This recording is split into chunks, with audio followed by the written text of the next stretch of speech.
So realistically, you do not actually need that much at all in order to live in Thailand and achieve early financial freedom. What is going on, everyone? Welcome back to the channel, and today we're going to be talking about how much you actually need to live in Thailand, and specifically how much you will need in order to achieve financial freedom here. Now, if you're one of the viewers who has been around since the crypto times, then you're going to want to stick around to the end because we'll be telling you exactly how much of those coins that you're going to need in order to make a good enough living here. So without the way, let's jump right into today's video. Everyone seems to be moving to Thailand these days, and today I am in Bangkok, Thailand, as you can see outside through this curtain over here. Whether it is the passport bros or it is the digital nomads, everyone has been flocking here, and it seriously shows if you just take a walk around. But today what we want to talk about is how much you actually need to make in order to make the move. And in a separate video coming later, we'll be talking a bit more about whether or not it is such a good move as many people say it is. So first, let's break this down into necessities, niceties, as well as finally how much you actually need. So first of all, in terms of necessities, the first one is going to be rent. And in a place like Bangkok, if you stay around areas like Phnom Penh, you're going to be able to get a pretty nice condo for under $8,000 a month, assuming that you are looking to rent just a studio or a bachelor pad kind of setup. You could go much cheaper or you can go much more expensive depending on your tastes. On screen right now is a view of the common room of a condo in the Phnom Penh area that you can get for around this price range, assuming you are getting a bachelor pad. Moving on, utilities could cost around $50 to $100 depending on how much air conditioning you're using. But basically, if you are a single person, chances are this is going to be on the lower side of the range. Now let's move on to the third item in the necessities list, which is food. Now, if you stay near this area in, say, Enquiries or M-Sphere, the newest mall that's just opened,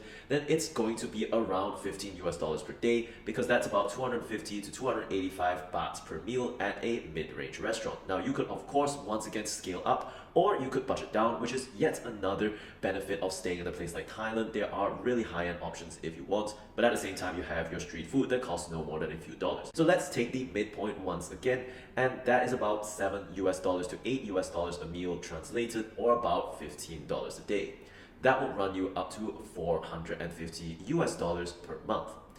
Finally, let's move on to transport, and let's say you spend about $5 per ride if you take Grab everywhere. This is going to be, of course, an overstatement because the public transport in Bangkok is actually really good. In fact, my Thai colleague was quite surprised when I told her that, the public transport in Bangkok, especially in 2024, is pretty much more reliable than the one that I've been experiencing in London. So there you have it, about $5 to $10 per day. Let's say take the mid-range of that of say $8 per day, multiply that by 30 and get $250 per month approximately. That leaves us at around just over $8,500 per month with a pretty decent life setup. Now, if you want to add things in like a gym, perhaps you go for a really luxury gym that costs $80 a month. You can find that at, say, Virgin Active down at Enquiries.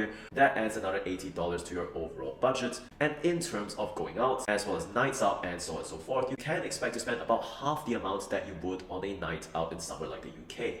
So in my previous video, I mentioned that that would have costed about $30 to $40 per time. Let's say you spend about $20 per time for some drinks, and you do that about 4 times a month. And you know what? That only adds another less than $100 to your overall bill. But all of this is to say that if you were able to generate about $2,000 per month, you would be pretty much set on a single person basis. Now, this is of course take home and net, so do account for that. Now let's move on to part of the video where we talk a bit about the financial freedom point. And there are many ways to do this, including working a remote job, teleworking, or if you have capital in the bank. For example, if you had $500,000 just in some risk-free assets like treasury bills at the current 5.25% yields as of the time of recording this video, then you would be pretty much set as well. That is about $25,000 a year, which works out to be just over $2,000 a month. But if you've been a long-time follower of this channel and you have tried to play around with more risky cash flow instruments like crypto yield farming, then if you were able to find some farm that paid you 30% APR, then you will only need about 1/6 of that 500,000 figure that I mentioned earlier, which gives us a total of 83K, a figure that is less than the 6 figures that you might expect. Now, this 30% APR can be gotten by putting your funds into relatively stable assets as opposed to really risky altcoins depending on market conditions. But then again, this kind of thing can go to zero at any time, so you might want to account for that as well. The chances are, if you're going to be putting this amount in crypto, you're probably going to have at least 500k in the bank or something like that. All in all, I hope you found this video informative and interesting if you are considering a move to Thailand or the wider Asian region. Now, if you're considering a move to Thailand or the wider Asian region, or you are an Asian looking to move abroad to the Western countries and want to find out a bit more about life on the ground, then I am doing consult calls that you can request using the email link down below. If you found this video informative and interesting, do consider leaving a like and consider subscribing to this channel. And finally, if you're curious about why I chose to make the move over here to Asia after living in London, UK for several years, then you're going to want to check out this video here. With all that being said, thanks for watching and I'll see you in the next one.